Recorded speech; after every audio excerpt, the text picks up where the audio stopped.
So, I will continue, sir, sa what were the early methods of detecting lies. So, number one is red hot iron ordeal. So, mo ni siya ang it is accused place his tongue. So, ang nagbaga nga for example, ang nagbaga nga puthaw 9 times idot ay like iana siya sa dila, idot siya sa dila, sir. Tas if mapaso, it means he or she is guilty. Then the next is ordeal by the balance, practice and Vishnu and yeah. Ang accused is ibutang siya sa timbangan, din if kinsa ang gaan mao to siya ang dili guilty. Then boiling water ordeal. So this kind of punishment is common siya kaayo sa Africa, and ibutang ang ilahang pamagis, ibutang ang kamot padulong sa siko sa kanang murag nagbukal siya na tubig. Then ang sad-an, kung kinsa ang sad-an is ay mao to siya nga kani siya is common siya sa Africa nga ordeal. Ang kani ang sad-an, kini ang punishment. Kung dili siya sad-an, kini ang punishment is gamit siya sa kasagara sa kawatan. Mo to siya ang mostly nga ginagamit sa kawatan. Then next is ordeal by the balance.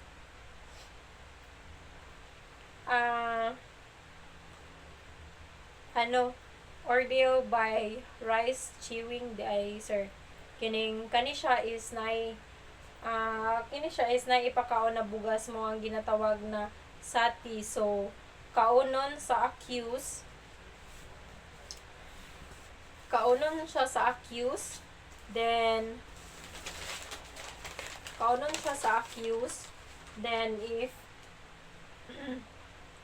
Then if after iluwa niya, if naay madala dugo sa iyang laway or kilid sa iyang baba, mo na siya ang ginadeclare nila nga liar. The next is order of the road water.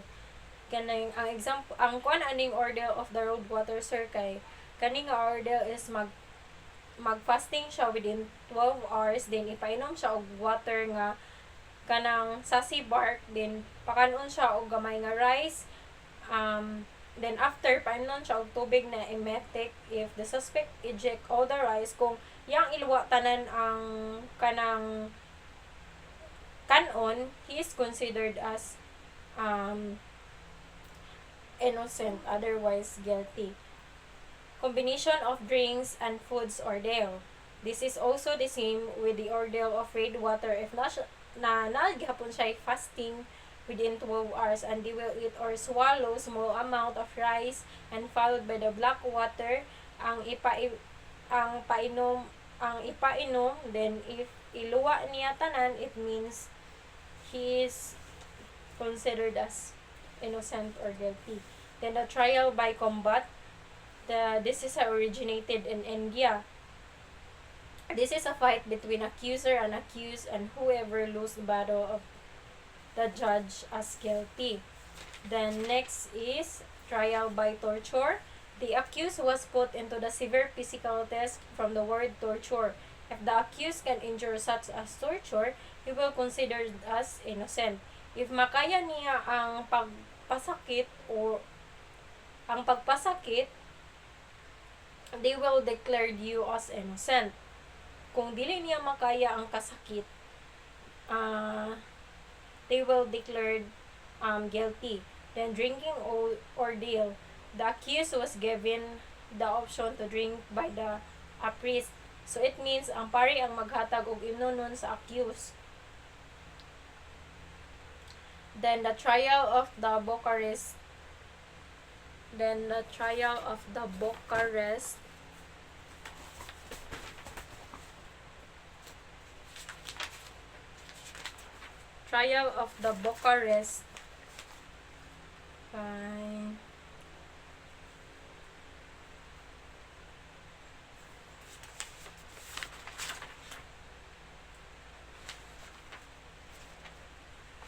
trial of the Bucharest kay reserved for the clergy administered with pomp and ceremony. If the accused was guilty, it was believed that Angel Gabriel will descend from heaven and prevent the accused from swallowing the food given to him, practice in the European countries. So, mo ni siya ang common nga kanang ginapractice, ginabuhat sa European.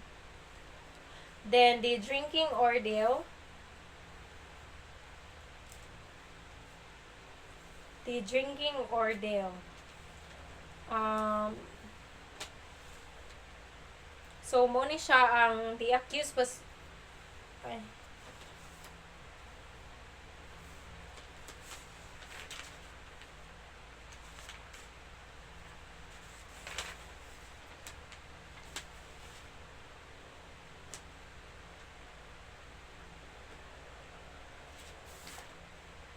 the drinking ordeal. Accused was given a decoction.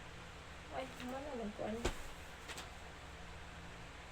Next is, what were known countries that practice ordeal?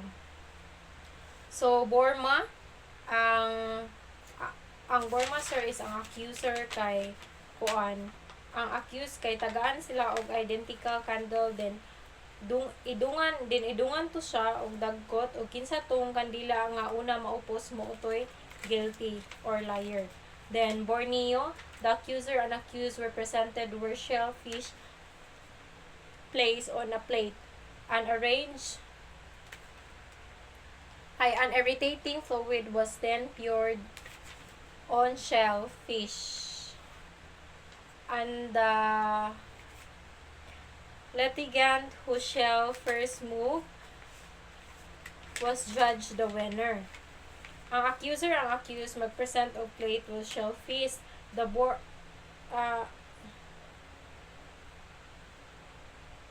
Then bubuan tog fluid ang shellfish og kinsa tong shellfish nga una mo lihok mao ang winner. Then grace, a suspended axe was found at the center of group of suspect. When the axe stopped, however, was in line for the blade was supposed to be guilty as pointed out by the divine providence. So, ang grace, sir, kay ang mga suspect ani is na circle form nga nasa tunga. Then, axe nga ipa-spin. Then, kung kinsa tong matunga sa atsa mo ay guilty. Then, Nigeria. Next is Nigeria. The priest grace a feather and pierce the tongue of the accused. If the finger passed through the tongue easily, the accused was damned innocent. If not, the accused is guilty. So, naitulo ka pa maagi para ma-direct if maglay ang suspect. Number 1 is the priest grace of feather is dili siya accused. Then if dili siya musulod sa dila, innocent ang accused. Then number 2 is pouring of corrosive liquid sa mata sa accused. Then if walay damage or dili siya masakitan, innocent siya. Then pouring boiling water sa kamot sa accused. If unharmed ang accused, meaning innocent siya, sir. Then Europe and early United States 17th century trial by water was commonly used on those accused of witchcraft. The accused was bound hand and foot and then cast into the body of water. So, ang accused is ipakas siya sa body of water. If muunlod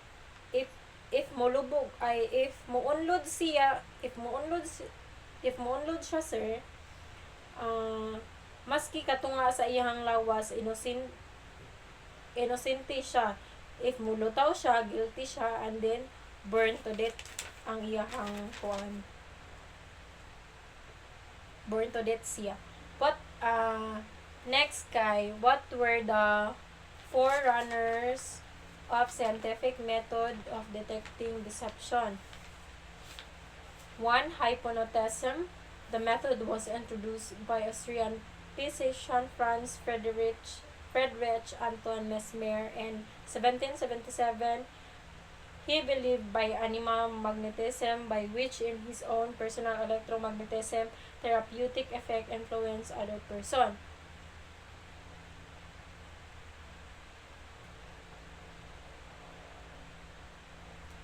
So hypnotism introduced by Austrian physician Francis in 1997. So there is kaning hypnotism is there is isa ka subject ang ipalingkod din ipasunod-sunod ang ipasunod-sunod og ah, o ipasunod-sunod og tan-aw atong flashlight or shiny object. Dapat mo-cooperate siya sa ipabuhat sa hypnotizer. Then dili ni siya admissible in court kay ang suspect is wala kay ang suspect is wala iyang normal state of mind. Then two-word association test. This method was introduced in 1879 by Sir Francis Galton, 1822 to 1911, an English scientist and anthropometrist. His experiment was later developed by Dr. Carl Gustav Jung, 1875 and 1879 to 1961, a Swiss psychologist and psychiatrist and a founder of analytical psychology. Ang word association kay ang nag-introduce ani sir kay si Sir Francis Galton and then developed by Dr. Carl Gustav Jung. Kini nga method is answerable by yes or no. Gitagaan og long list selected stimulus word or pictures with other irrelevant words objects picture nga maka-trigger sa physical behavior change sa subject, answerable by yes or no with the time of responses. So number 3 is the truth serum method. This method is based on the theory that intervention through interrogation is made possible after dosage of drug has been appropriately administered, which depresses the cerebral activity to a point of unconsciousness, an influence called as the house receptive storage or the twilight zone. On this condition, the subject is half asleep. So, ang ga-introduce aning the truth serum is si Dr. Edward Mandel House.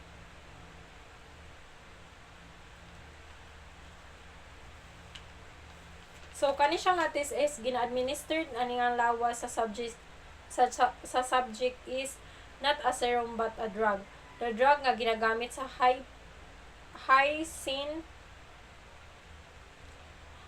hydrobromide nga gina-inject hydrodermically effective 20 minutes siya sir. Then if mag-abot sa state nga delirium na ang subject, maka-answer na siya og truthfully sa mga question o makalimot na siya sa mga acne nga even implicate others. Then next is narcoanalysis and narcosynthesis. This method of detecting deception was practically the same as that of the administer to the subject.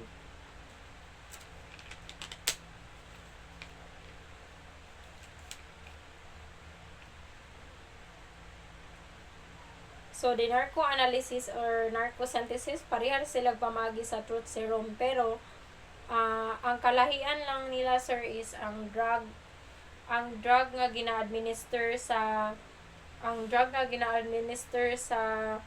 lawas sa subject.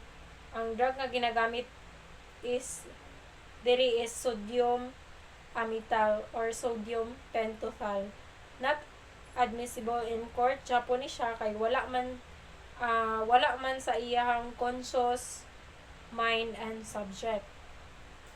Then intoxication. This was practiced by means of drinking alcoholic beverage as stimulus to obtain truth for the part of the subject. Interrogation will be allowed to take alcoholic beverage up to the point intoxication. So, kining intoxication, sir, is ang subject is hubgon hubgon kay kasagara dili magawas ang mga kinias siya nga subject is hubgon ang isa ka tawo hubgon nimo daan. For example, ang isa ka tawo hubgon nimo siya daan, sir, kay kasagara kay dili mo gawas na if mahubog ang mga tinaguan, kay mawad-an man og control kung hubog na ang tao. Then under intoxication mo nang giingon nga wine there's a fruit. Admissible siya if ma-recall sa subject ang iyahang state while he was under the spirit of alcohol. Then, kung magkahuwasan na siya, mabalik niya ang kung mahuwasan na siya, mabalik na niya ang act niya nga dili na mahubog. Then, next, sir, kay what were the methods of detecting deception to regular police works? The police methods sought to answer the legal and investigative process are so-called 5 wives and 1 husband techniques and 5 W's and 1 H, which stands of what, when, where, who, why, and how. This question are used to gain the so-called 3 I's of investigation, which refers to the following.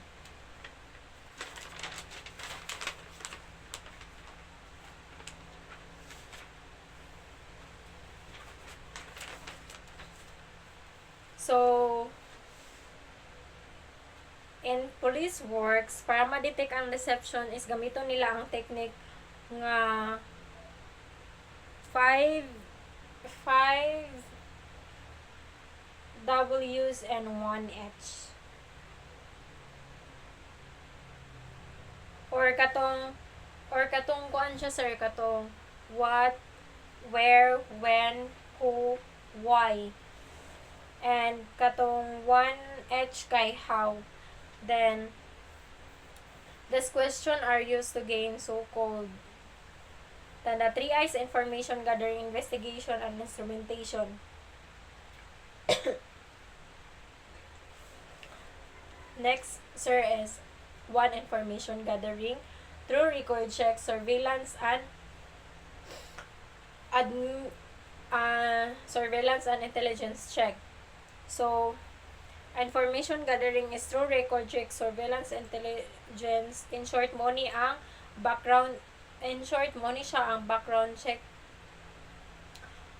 sir, or investigation. Then, ang investigation through interrogation and or interview or obtain admissible or confession. So, mo ni siya, sir, ang interview ng isa ka suspect to obtain admissible or confession. Kung moingon taog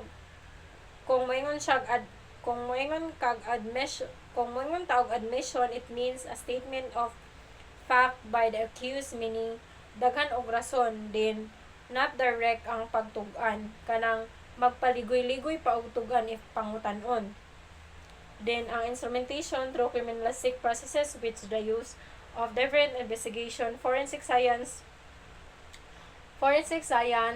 such as medical, legal, or forensic medicine, forensic chemistry, forensic photography, forensic ballistic question, document examination, dactyloscopy, and polygraphy or deceptography. So, through criminalistic process, mo ni siya ang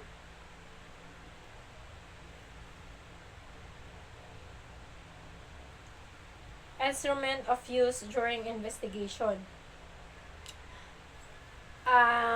Then next is psychological stress evaluation is PSA.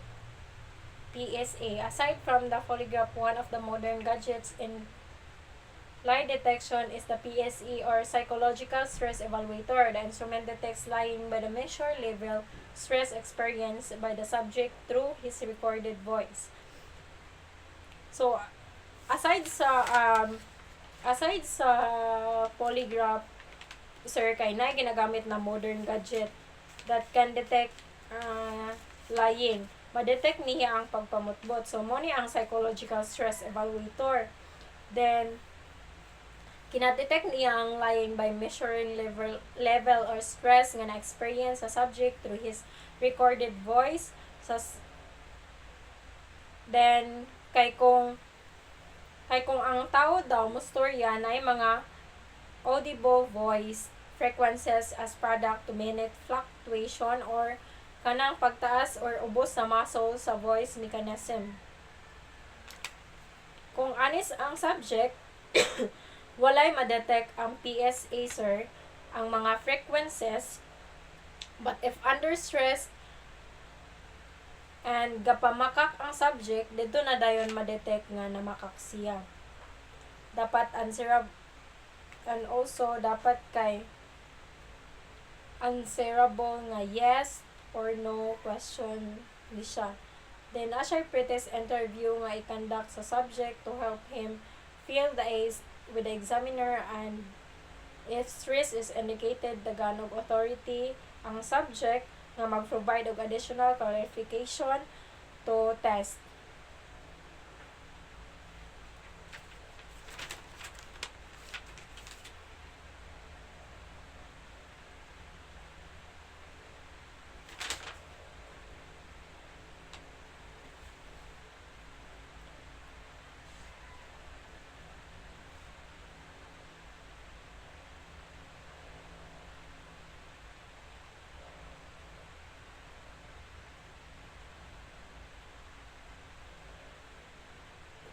Then, what are the tri-feed foundation of polygraph technique?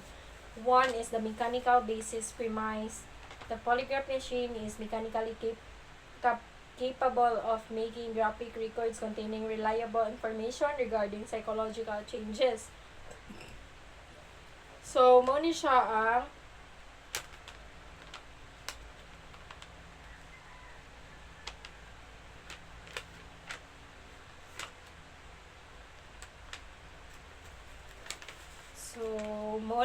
ang capable of making records or ga-contain og reliable information sa regarding sa psychological changes sa usa ka subject. Then, the psychological basis premise among the psychological changes that may record and identified are those that automatically occur only following the stimulation of specific nervous system component, and from which stimulation of those specific nervous system components can be reliable diagnosed.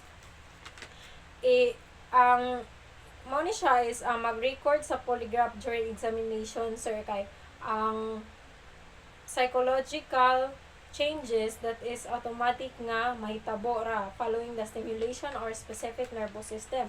Then, number 3 is psychological basic premise, kay dari siya if mang subject kay mag-attempt to conceal the deception, mura bitaw siya og i-hide niya, sir, nga kanang mag-cause Japon og changes that is involuntary through sa iyang mental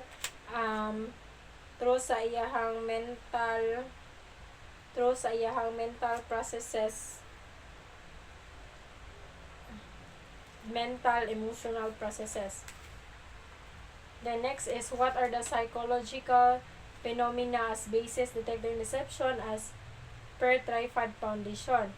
The first is the blood pressure and heartbeat frequency, increase of blood pressure and heartbeat frequency following relevant question, and the suspension in breathing are the criteria of detecting deception. A. Systolic or high pressure. Systolic or high pressure. So, kini siya, if high pressure is mag-exist siya, sir, sa pen and heart, or kanang na something nga maka-trigger sa pressure, like kanang nakulbaan, like for example nakulbaan ko or hago, while diastolic low pressure kung steady lang or relax ang heart.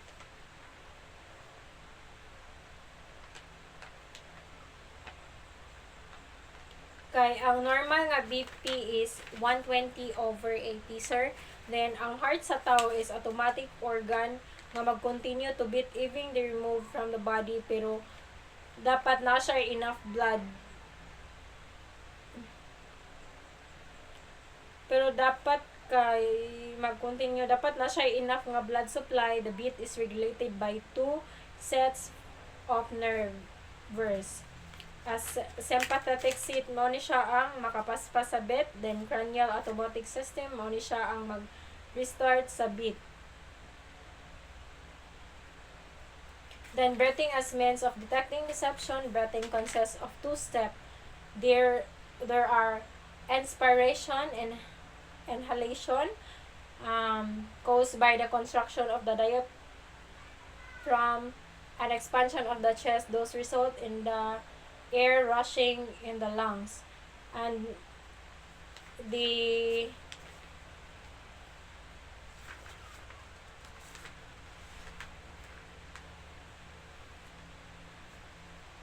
inspiration occurs by contract of the diaphragm and expansion of chest cavity. So, bali, mapasulod ang hangin sa lawas ani niya, sir. Then, ang expiration is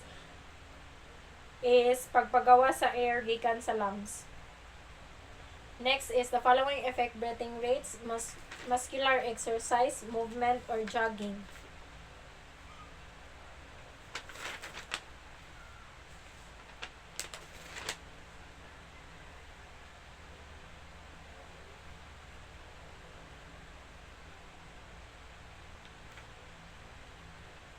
So, muscular exercise is kanang mo ni siya ang makapaspas sa ang muscular exercise, sir, kay mo ni siya ang makapaspas sa paginhawa sa tawo, and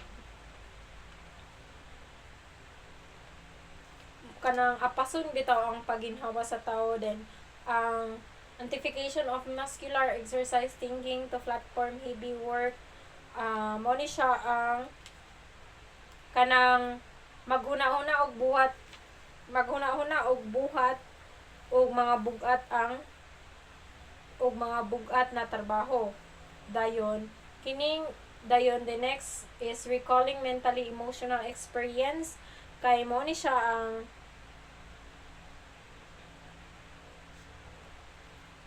baluan ni dayon for kay mental activity, anxious fantasy, shock, surprise.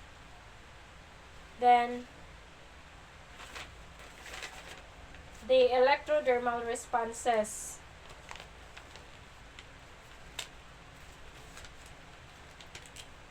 Naa siya 2 ka categories na normal and abnormal responses. Example ani niya, sir, kay kini ang sa normal is sweating, like when conducted with an external stimuli such as electric which can cause physical arousal and can affect breathing rates. Then ang example sa abnormal responses, sir, which is machine fright responses. Then interference abnormal response, that instead to fright to the machine of the reaction chain or situational fright. The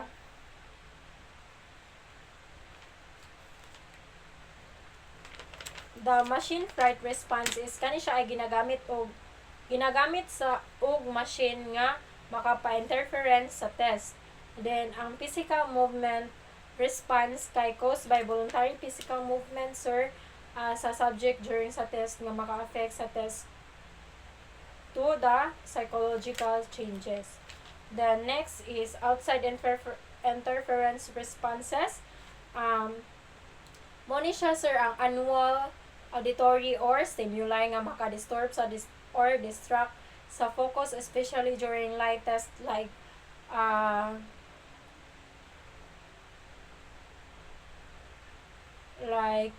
ringing phone o pag-ubo, pag-atching, pagsira sa pultahan nga saba, mag-cause na siya og noise kung asa na naa ang subject. Then the mental tie-up responses,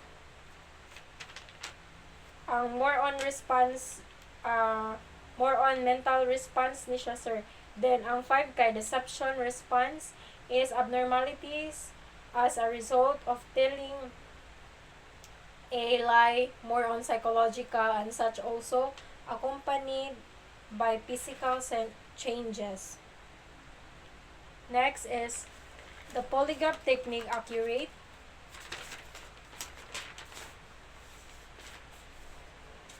Is the polygraph technique accurate?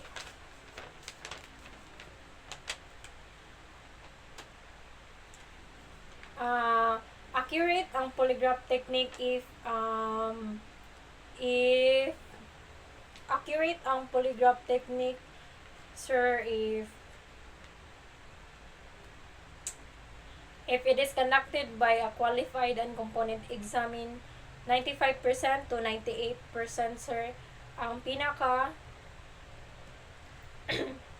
ang accuracy sa polygraph mo sa daw ang pinaka-accurate nga tool for determining sa tinuod or deception, but depende ra siya sa mga factors nga makaapekto sa examination test.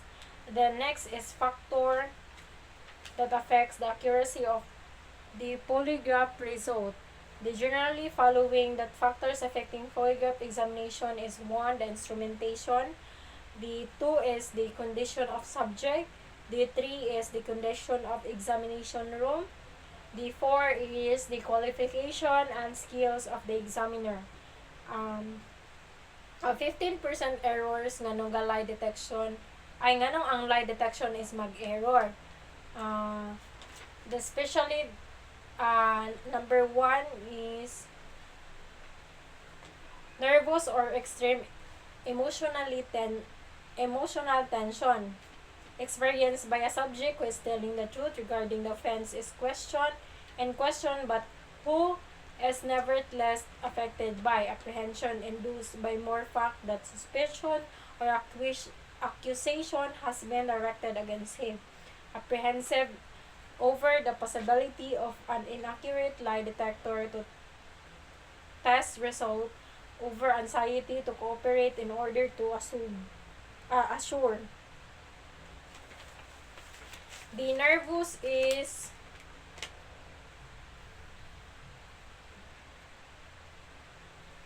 the over anxiety regarding serious personal problems nga dili ma-relate sa offense na siya under investigation. So katong nagian na interrogation, sir, nga subject samot nagnaay mga inflict na physical abuse like torture, then a guilt complex or kanang mahadlok ang subject nga ma-detect if na siya na-commit nga crime.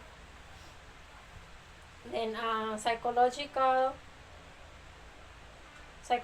abnormalities such as excessively high or excessive low blood pressure, disease of the heart, respiratory disorder.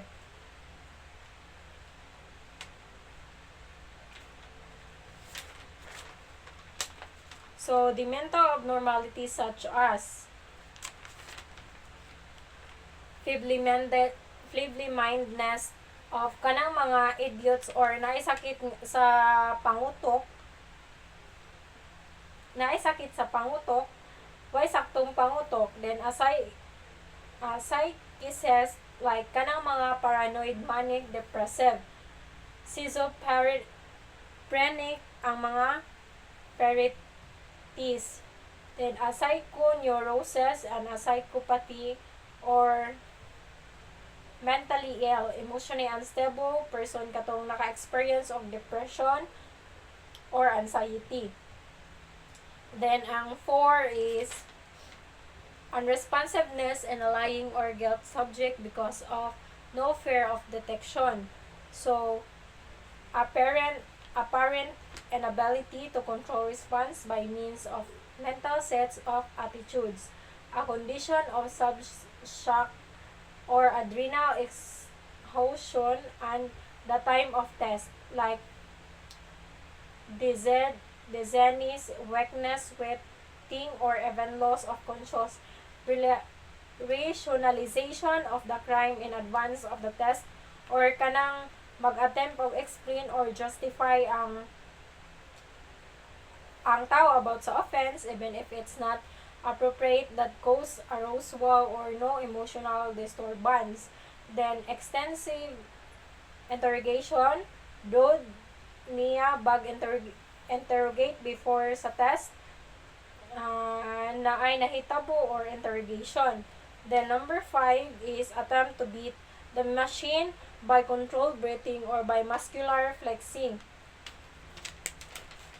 Then number 6 is an observed application of muscular pressure which produces ambiguities and misleading indication in the blood pressure tracing.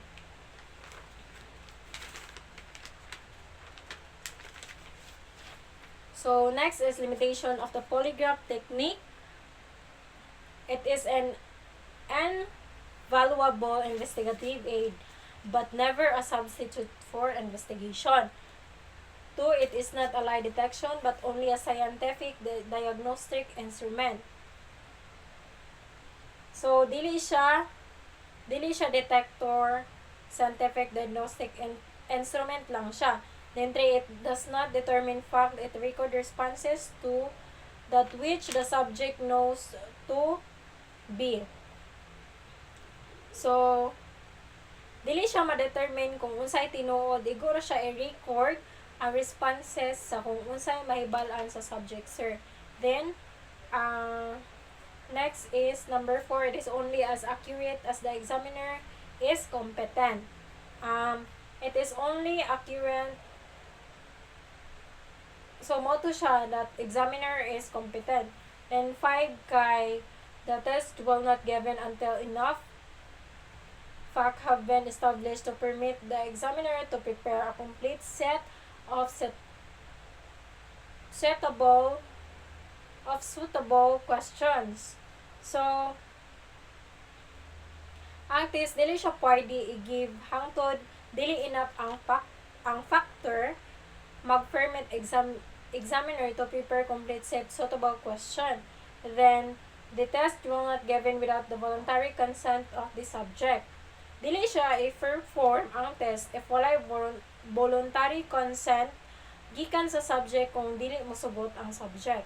Then 7 is no indication will given to any person or placed in any report that a person will be considered guilty because he refused to take the test.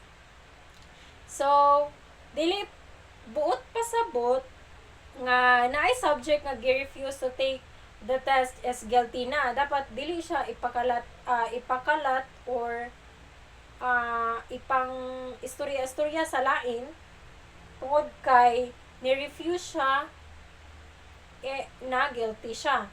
Then 8 is a test will not be given until the accusation have been explained with the subject. Then 9 is no attempt to use polygraph for mental or physical evaluation of any person.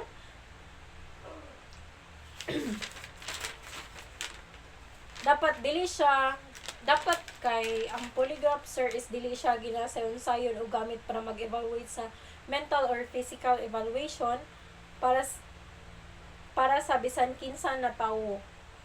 And 10 is no examination will be conducted on unfit subject.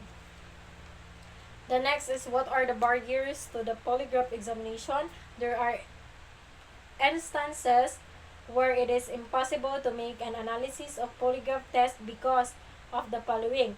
1 is pathological liar, a person who cannot determine right and wrong.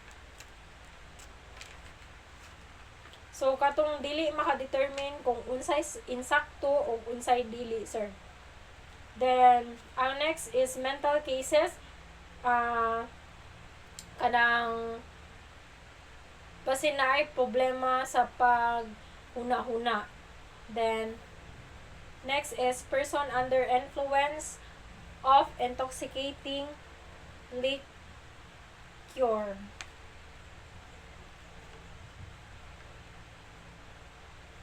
or hubog. Number 4 is narcotic-related cases or kanang under nga influence of drug.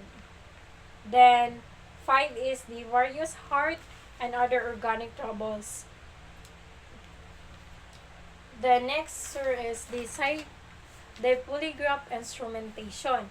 The instrumentation used in the proper application of the polygraph technique is essentially a pneumatically operated mechanical recorder of changes in respiration, blood pressure, pulse heat, supplemented with a unit for recording abdominal respiration, muscular movements and pressures, or a plethysmograph for recording changes in blood oxygenation.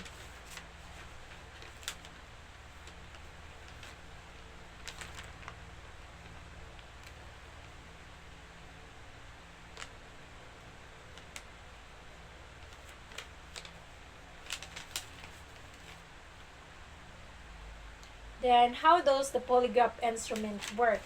So, the polygraph simultaneously record various psychological phenomena by means a horizontal camograph. The resulting polygraph indicates freezing or internal respiration in the thoracic and abdominal cavities by means of the pneumographic tambor assembly. Systolic and diastolic contraction of the heart as well as pulse fluctuation with the resistance of the sphygmomanometer and psychogalvanic skin response by means of electrodes to the person's fingers. Each phenomenon is recorded by the hollow tube and styles moving across horizontally and vertically, road being driven by a synchronous.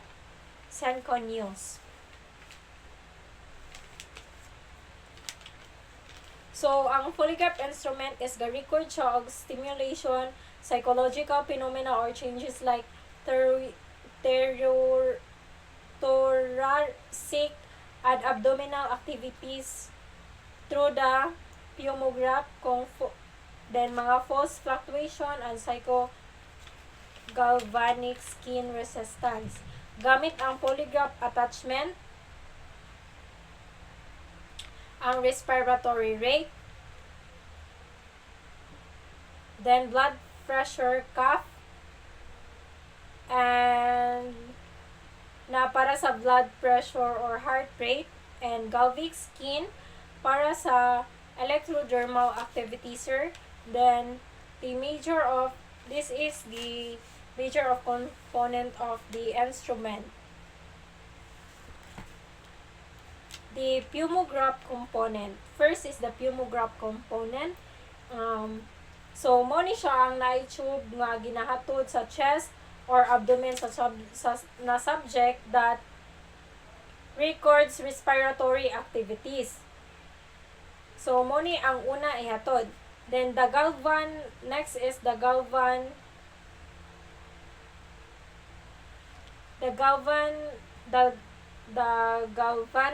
component. Last ihatod is ang pinakataas na, so nani siya electrodes nga itaod sa index of fingers. Then, gina-record ni siya of skin resistance, sir. Then, ang cardiograph component is mo ni siya ang ikaduha nga ihatod sa subject sa iyahang upper arm or bicep. Gina-record ni siya if naay changes sa blood pressure, heart rate, o pulse tube.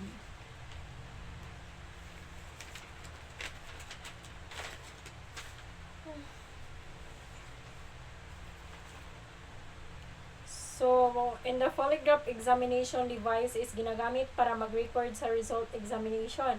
Polygraph instrument is dapat tanan component and accessories ana nga device is ga-operate o ga-function. ang mga sensors nga ginagamiton sa test, and ang dapat gina-check na daan ay i-operate